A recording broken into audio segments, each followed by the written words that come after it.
and a second charge of possessing a firearm was being considered. Both men were allowed bail on condition that they report to their local police stations, Hassard at Edgware in Middlesex and Mans at Sale in Cheshire. Surveillance of the Prime Minister's hotel has been intensified on this, the conference's first day. Through the conference hall's underground car park, party members face metal detectors, X-ray machines and body checks, and finally an electronic explosives detector. It's a picture Conservative representatives must now accept as part and parcel of the party conference. Michael Macmillan, ITN, in Bournemouth.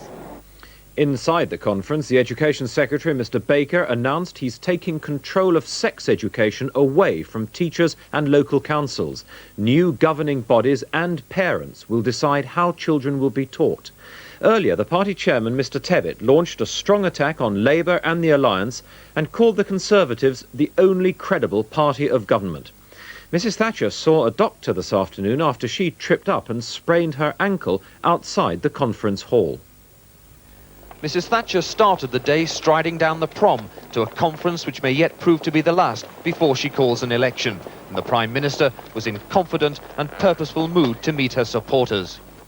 But it was the arrival of Mrs. Margaret Tebbit, back at her first conference since the Brighton bomb 2 years ago, which was most warmly welcomed. It was a particularly emotional moment. And a proud one too for the wife of the party chairman, who sat alongside her husband and looked to him for a vintage attack on Labour's conference vote for anti-nuclear defence. The conference vote to stay in NATO was obtained only on promises of policies which are calculated to break up NATO itself. Indeed, they seemed more willing to trust the invaders of Afghanistan than our allies in the defence of free Europe. Red flags are out, red roses are in, nationalisation is out, social ownership is in, members of militant are out, but militant trots and Marxists are still welcome. Mr. Tebbit said the Conservatives had already done the impossible, but the voters wanted more, on education and health, for example, and he promised they would provide it. Over lunch, Mrs. Thatcher took to some book signing to launch a collection of her speeches, though the visit proved unfortunate when, on her way back, she tripped and slightly sprained her ankle. But it's not thought to be serious, and it didn't detract from the Education Secretary's speech and his announcement of a proposed veto for school governors over sex education. The governing body will decide what, if any, sort of sex education the school should offer, and whether the school should allow particular parents to withdraw their children from particular sex education lessons. He also announced 20 new inner-city technology colleges, part privately sponsored and not run by local authorities. They will be for 11 to 18-year-olds, and the education will be free. They will be government-funded, independent schools run by educational trusts and not part of the local education authority. This was all part of Mr. Baker's plans for the next generation. They are the lamps we have to light for tomorrow. They are the growing edge of our nation. We must not let them down. We will not let them down. A positive response to grassroots Tory concerns, and one which won Mr. Baker a spontaneous standing ovation. Kevin Dunn, ITN, Bournemouth. The Tories got a boost from the Bank of England this afternoon. Its latest money supply figures were better than expected and mean interest rates almost certainly won't rise this week. But city experts say bank and mortgage rates could still go up eventually. For a week, the authorities have been fighting and paying to hold sterling and avoid an interest rate rise during the Tory conference.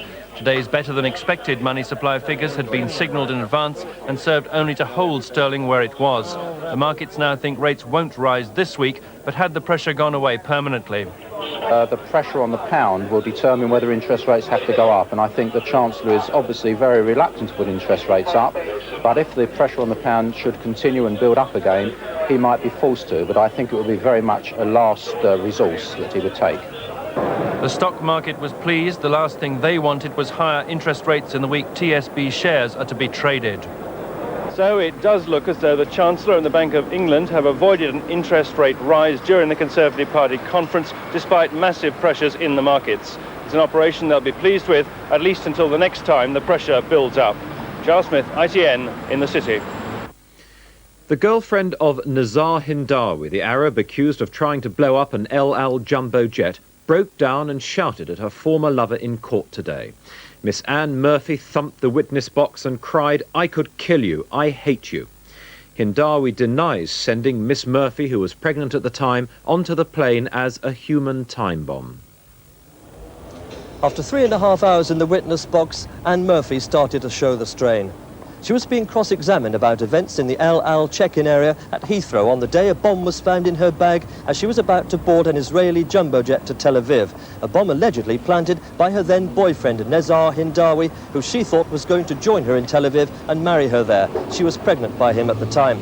Miss Murphy began to sob as she told the court how her bag was searched by El Al security men and how she was taken away by 2 policemen with guns. Suddenly she turned to Hindawi and shouted, "You bastard you, how could you do this to me?" Half standing, fists clenched, tears streaming down her face, she cried out, "I hate you, I hate you." Hindawi, 20 feet away in the dock, did not react. Soon afterwards, both the prosecution and defence counsels decided they had no further need of Miss Murphy, and the judge said she could return home to Ireland. She left the court without a backward glance. Vernon Mann, ITN, at the Old Bailey. British Coal is to close Tilmanston Colliery in Kent with the loss of 475 jobs. The pit near Sandwich will shut as soon as possible, but there'll be no compulsory redundancies. It's hoped most of the miners will transfer to 2 other Kent pits. The Bambi murder trial has heard how Jeremy Bamber, the farmer accused of killing 5 members of his family, once said, "I could kill anybody, even my parents." And today the jury was told that Bamber had apparently developed a sudden interest in guns. Bamber, who denies murder charges, told one witness it was because he fancied himself as a country squire. Boy George's brother has been sent for trial charged with supplying the pop star with drugs.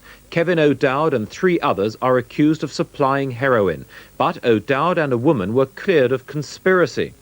Boy George was mobbed by fans after he arrived to give evidence to Marylebone magistrates in London. He was fined at the same court in July after admitting possessing the drug. Doctors say thousands of young women are now at risk from a new form of cervical cancer. The British Medical Association say the pre-cancerous form of the disease has grown into an epidemic. We're going to see an increase of 70% in the next 10 years and a doubling by 2001 of the preventable cases of cancer in women under the age of 50. Now, cervical cancer is quite rare in the sense that, first of all, we have a test, the cervical smear, which will detect the very early changes in the cells, and if we're able to do that, then we can go on at that stage to say that we can cure you. We can get 100%, virtually 100% cure, and that is most unusual amongst cancers. Doctors in China are carrying out major surgery using techniques first developed 2,000 years ago instead of modern anaesthetics. Although patients can choose the latest medical skills, some still prefer the ancient technique of acupuncture. This is Shanghai's #1 tubercular hospital, famed throughout China as the best for the treatment of lung diseases. And this is Mr. Gao Tai-shan, a 48-year-old vet from the far northeast of the country. 3 months ago, he found he had lung cancer. When they brought him down here, he elected to have acupuncture rather than a general anesthetic. Mr. Gao had 2 acupuncture doctors, one at his hands, the other at his feet. The entry points for the needles had already been indicated by a marker pen. When they were inserted, the doctor wiggled them about to stimulate the tissue. So throughout his 3-hour operation, Mr. Gao remained fully conscious. When his lungs were exposed, his breathing was steady, normal, and deep. This was the only point in the operation when he needed oxygen. At the end, the cancer was removed. The operation was a success. The needles were quickly pulled out. The anesthetic effect lasts for only a short time afterwards, and unlike general anesthetic, never produces side effects. Certainly, he was well enough to wave, to smile, and say, "See you soon." Anthony Carthew, ITN, in Shanghai. Next from ITN, Channel 4 News in an hour, but from the 5:45 team, good night.